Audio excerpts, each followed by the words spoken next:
Ang liderato ng Senado tiniyak na magpapasa pa sila ng mas maraming batas sa natitirang sesyon sa susunod na taon.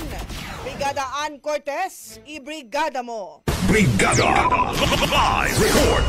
Tiniyak ni Senate President Cheese Escudero na mas pagbubutihan pa nila ang kanilang trabaho bilang mga mambabatas. Kasunod nito, mas marami pa raw silang batas na itutulak sa susunod na taon sa pagpapatuloy ng kanilang sesyon bago ito magtapos sa June 14.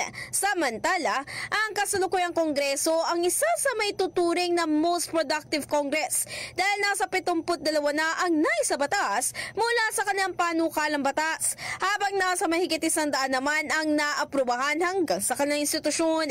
Ayon kay Escudero, pinapakita lang ng record nilang ito na malaki ang naidalang tulong ng kanilang mga isinasagawang pagdinig o investigasyon sa loob ng Senado, at hindi lang ito nagdudulot ng chismis o skandalo. Maaalala, isa nga lang sa naging mainit na pagdinig sa Senado ang tungkol sa Philippine Offshore Gaming Operator na kinabibilangan ni Alice Go na dating alkalde ng Bamban, Tarlac.